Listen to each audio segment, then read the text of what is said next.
Before we dive deeper into this story, I have one small request. Please subscribe, drop a like, comment, and hit that hype button to boost this channel so more people can discover these incredible Reddit stories. The wrench slipped from my greasy fingers as my phone buzzed against the concrete garage floor. 11:47 p.m. on a Tuesday, and Sarah was texting me from her girls' night out. I wiped my hands on an old rag and picked up the phone. Just having coffee with a friend, coffee. At midnight. Right. I'm Dave Mitchell, 42 years old, and I fix computers for a living. Not glamorous, but it pays the bills and keeps our modest 3-bedroom house in Millfield running. Sarah works at Premier Insurance downtown, climbing that corporate ladder with the determination of someone who grew up poor and swore she'd never go back. The thing about being married to an ambitious woman is that you start noticing when her ambitions shift away from building a life together and toward building a life that doesn't include you. I opened our shared cloud storage, something we'd set up years ago for family photos and documents. Sarah had been sloppy lately, uploading photos directly from her phone without checking what else synced over. There they were, sultry selfies I'd never seen before, location tags from the Riverside bar downtown, and messages, lots of messages to someone named Nick. Last night was incredible. Can't stop thinking about you. When can we meet again? I need to feel your hands on me. My husband's working late again. Perfect timing. Nick. I knew that name. Nicholas Brennan from Sarah's office. Married guy, 2 kids, drives a BMW and thinks his shit doesn't stink because he sells premium policies to rich clients. My first instinct was to storm upstairs, wake our 17-year-old daughter Emma, and burn the whole house down with righteous fury. But something stopped me. Maybe it was the mechanic in me. When something breaks, you don't just smash it with a hammer. You figure out exactly what went wrong, and then you fix it properly, or you make sure it never works again. I typed back, "Ask him if his wife liked the new photos." Send. The response was immediate. My phone started buzzing like an angry wasp. What photos? Dave, what are you talking about? Please call me. Dave, answer your phone. I can explain everything. Don't do anything stupid. 12 messages in 3 minutes. Panic has a very distinctive rhythm. I turned off my phone and went back to working on my car. The 2015 Mustang wasn't much to look at. Faded blue paint, dent in the passenger door from where Sarah backed into a mailbox 2 years ago, but the engine still purred when I treated it right. Unlike some things in my life. The next morning, Sarah came down to the kitchen looking like she'd been hit by a truck. Her usually perfect blonde hair was disheveled, and she had dark circles under her eyes that her expensive concealer couldn't quite hide. "We need to talk," she said, pouring coffee with shaking hands. "About what?" I asked, not looking up from my newspaper. "Your coffee date?" "Dave, how's Nick doing? Tell him I said hi." Sarah's coffee mug hit the counter with a sharp clink. "It's not what you think." "Really? Because I think you've been fucking your married coworker for the past 3 months. Am I wrong?" Emma walked into the kitchen at that exact moment, backpack slung over her shoulder, ready for school. She looked between us and sighed. "Are you guys getting divorced?" she asked with the casual tone of someone asking about the weather. "No," Sarah said quickly. "Everything's fine." "Dad?" Emma looked at me. "Ask your mother about her friend Nick," I said. "I'm sure she has lots to tell you." Emma's expression shifted from bored teenager to sharp interest. She'd inherited her mother's intelligence and my bullshit detector. Dangerous combination. "Who's Nick?" Emma asked. Sarah shot me a look that could have melted steel. "No one important." "Married guy from Mom's office," I said. "They've been having coffee dates. Very intimate coffee dates." "Oh."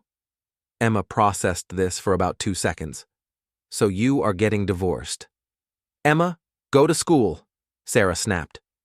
Our daughter shrugged and headed for the door. "Let me know when you figure it out. I'll be at Dad's gym after school." That was Emma. Practical to a fault. She'd been spending more time at Murphy's boxing gym lately, where I coached kids on weekends. The gym was my sanctuary, a converted warehouse that smelled like sweat, leather, and honest work. Murphy O'Brien, the owner, was an ex-cop who'd become my best friend over the years. If you needed to know something about anyone in Millfield, Murphy was your guy. After Emma left, Sarah tried the waterworks approach. "Dave, please, let me explain. It just happened. I never meant for—" "Save it," I said, standing up. "I've got work." "Where are you going?" "To fix computers. You know, my actual job. The one that pays for this house and your car and Emma's college fund." I grabbed my keys and headed for the door. Sarah called after me, but I didn't turn around. Murphy's gym was only 10 minutes from my house, but I took the long way, driving through downtown Millfield. It's not a big city, maybe 60,000 people, but it's got character. Old brick buildings mixed with new glass offices, a river running through the middle, and the kind of neighborhoods where everyone knows everyone else's business. I parked outside the gym and sat in my car for a few minutes thinking. Sarah's betrayal hurt, but it wasn't the end of the world. People cheat, people get divorced, people move on. But Nick Brennan? That smug asshole thought he could sneak around with my wife and face no consequences? That was where he'd made his mistake. I pulled out my phone and did some research. Social media is a beautiful thing when you know how to use it.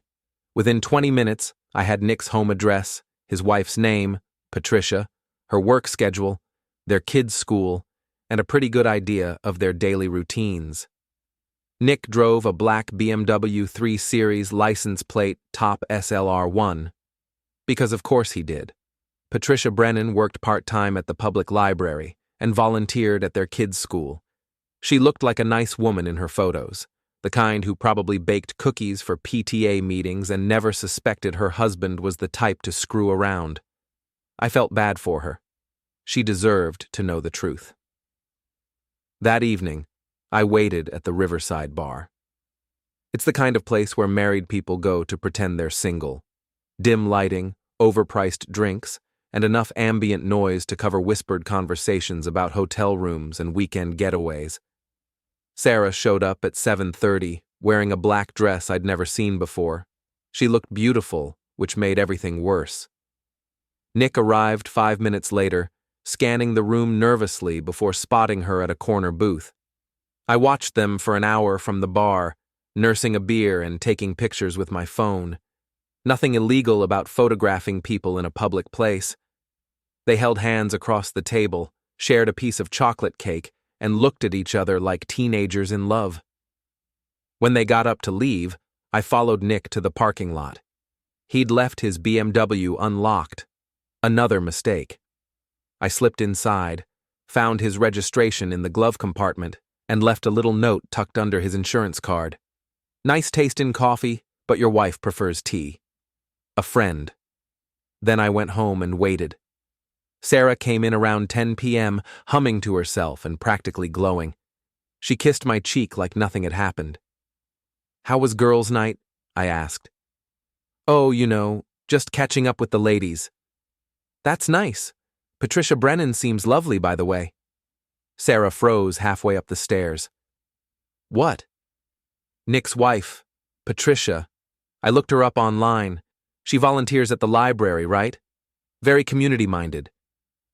"Dave, what are you doing?" "Just getting to know the family, since we're all connected now." Sarah's face went white. "You can't..."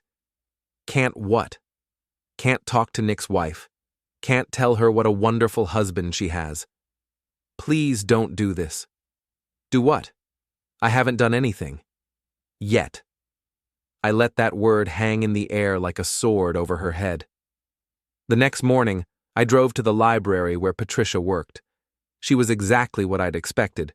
Kind eyes, patient smile, the sort of person who genuinely enjoyed helping people find the right book. I approached the reference desk with a manila envelope in my hand. "Excuse me, are you Patricia Brennan?" "Yes, can I help you?" "I think you should see these." I handed her the envelope. "I'm sorry to be the one to tell you, But your husband has been having an affair with my wife. Inside were printed copies of the photos I'd taken, along with screenshots of the text messages from Sarah's phone. Patricia's hands shook as she looked through them. I don't understand. Her name is Sarah Mitchell. They've been meeting at the Riverside bar. I have more photos if you need them. Patricia stared at the pictures for a long moment, then looked up at me with tears in her eyes. How long? About 3 months, as far as I can tell. She nodded slowly, like she was processing information she'd suspected but never wanted to confirm. Thank you, she said quietly. I needed to know. I left her my phone number and drove to work, feeling lighter than I had in weeks. The fallout was spectacular. Patricia confronted Nick at his office that afternoon. According to Murphy, who heard it from his cousin who worked security at the Premier Insurance building, she walked right into the middle of their open-plan workspace and started yelling about cheating husbands and home-wrecking whores. Sarah got called into HR within an hour. When she came home that night, she was furious. You son of a bitch, you ruined everything.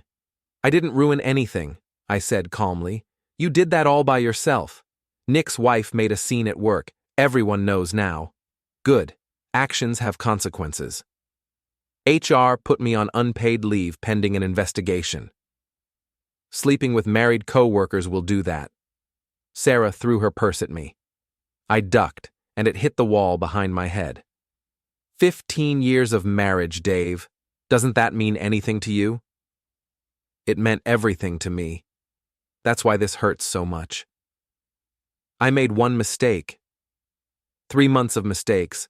Hotel rooms and restaurant dates and lying to my face every single day. That's not one mistake, Sarah. That's a choice you made over and over again.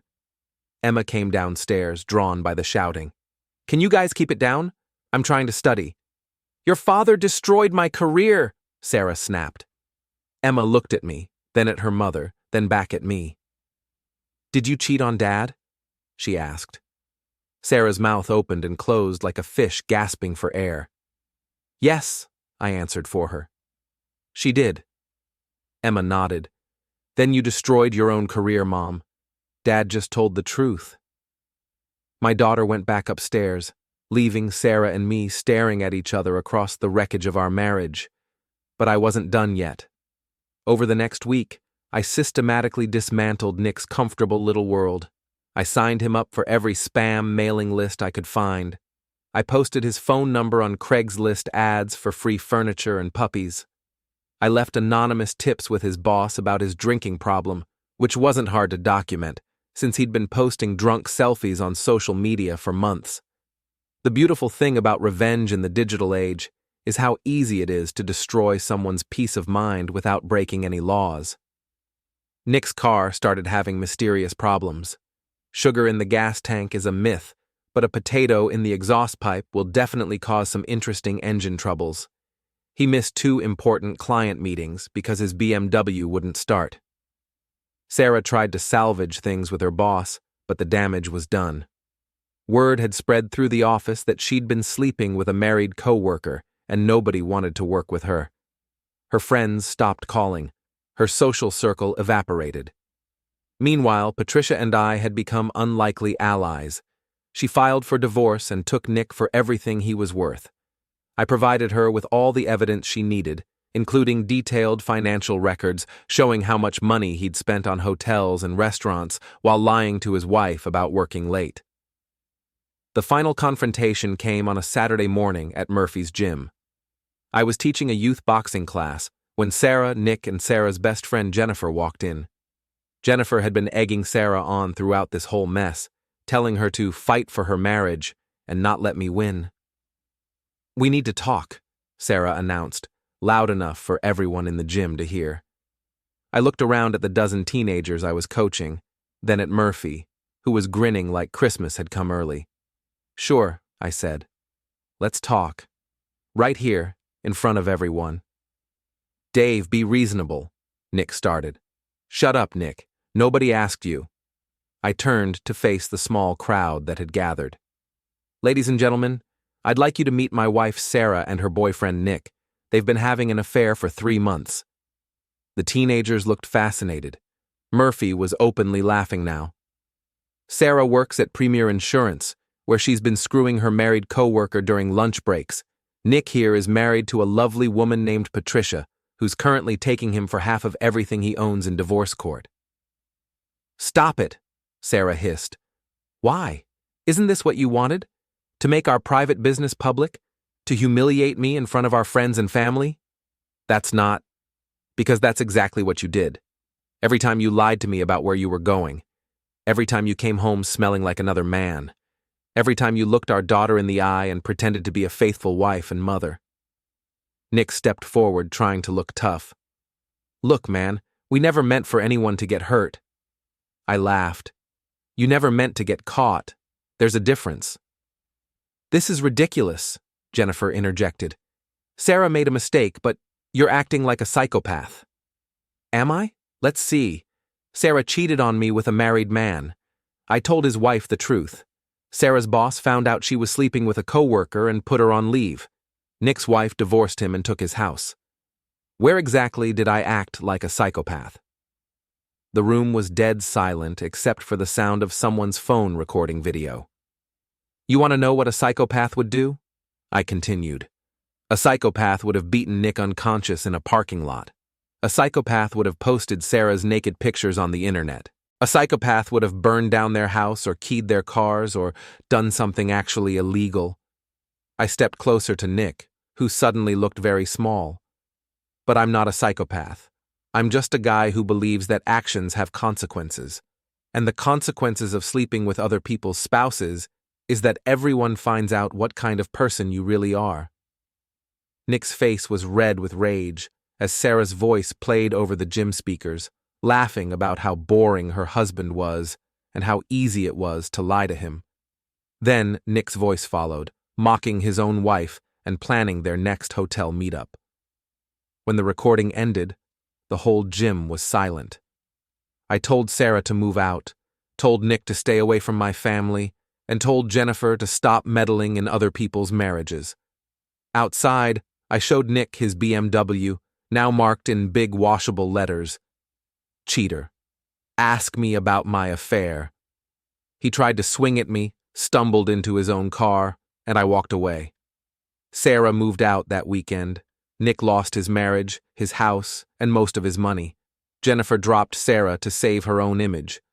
Patricia, now divorced, looked happier than ever when I met her months later. Emma chose to live with me full-time, and our life became quiet and simple. Pizza, old movies, no lies. One night Sarah texted, saying I deserved better and that she was sorry. I deleted the message without replying.